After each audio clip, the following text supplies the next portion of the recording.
Dina Pancoast, creative process designer and facilitator with Ideas to Go. Welcome back to our series on creative excursions. Today, I'm going to be talking about an excursion that's really near and dear to my heart because I developed it one day during a session. And not only is it an excursion, I like to think of this one as an excursionizer, which is an excursion energizer hybrid. If you're doing it in person with a group of people, it gets everyone up and moving around a little bit, so it really can lift the energy in the room.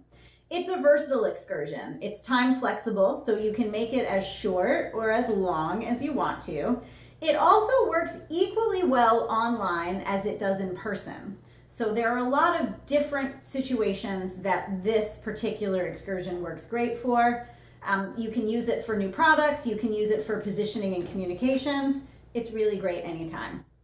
So let's go ahead and get into it. This is called Love It or Hate It. And the way that this one works is that you pick it for whatever topic you're generating ideas for.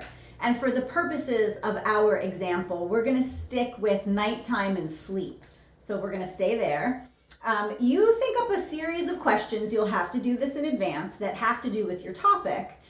And then you kind of set the excursion up for everyone in the group. You don't need to do charts really, except for your example, because you're just going to talk everyone through how this works. Are you ready? Great, here we go.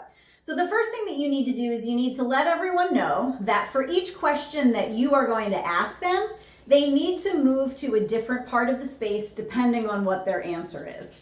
If their answer to the question is, yes, I love it, then they move to one side of the space. And if their answer is, ooh, no, I hate it, then they move to the other side of the space and they stand with the people who agree with them. So everybody's standing in a group depending on whether they love it or hate it. Ask everyone to take their little notebook and a pen with them as well because they are going to be taking some notes as they listen to their colleagues talk. So first question, and again, we're going with nighttime and sleeping. So my first question is pajamas. Love it or hate it? If you love wearing pajamas, head over here. If you hate it, head over there. Give everyone a minute to get where they're going. There's usually a lot of laughter and some good energy in the room as people decide how they feel about whatever question you asked. And then you're going to ask a few of the people on the love side, what do you love so much about pajamas? So Harry, tell me, what do you love so much about pajamas? Harry is going to tell me all the things he loves about pajamas, and you're going to encourage everyone else in the room to jot down the things that they hear Harry saying that jump out at them. Then you'll ask someone else. Then you'll ask a few people on the hate side, how do they feel about pajamas? Same thing, continue to encourage everyone to make notes. The notes are the most important part. That's what we're going to use in just a few minutes when we get to the ideation part. So ask a few more questions. You might say, nighttime routines, love it or hate it? People move around in the space. Night lights, love it or hate it? People move around in the space. White noise machines, love it or hate it? People move around. Hopefully you're getting some cross-pollination between the loving and the hating. You're not having the same people on the same side for the whole exercise. I usually ask between 3 and 5 questions when I'm facilitating this particular excursion. Just for you, depends on how much time you want to spend. You can do it with 2 questions. You can do it with 10 questions. You'll have to gauge the energy in the room.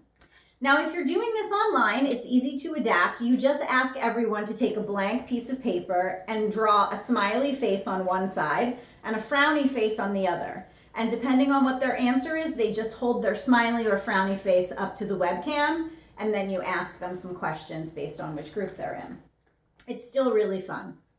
Now that you've gone through the questions, everyone's taken notes, what you're going to have everyone do is pair up. And again, if the people that you're working with don't know one another very well, you're going to maybe manage that a little bit more and put them in pairs. But if they know one another pretty well, you can just let them manage that on their own.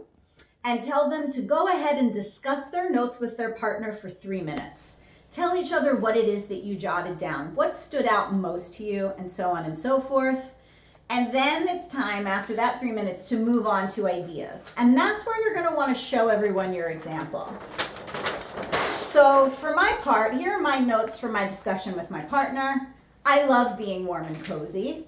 A set routine is really helpful to get a good night's sleep. All my senses can play a part in keeping me awake if they're not all quieted down. My attitude and needs change depending on the season. Success is determined largely by outside factors. So those were my notes, and the idea that my partner and I came up with is this is an app that promotes a healthy sleep routine. You set your desired bedtime, and 2 hours in advance, the app starts automatically powering down and eliminating distractions so that you can really relax and get ready for bed. So that's Love It or Hate It. It's a great excursion. I hope you've enjoyed. And what I would love for you to do if you have any questions at all is to shoot me an email, connect with me on LinkedIn. I love to talk about excursions. Thanks so much for watching.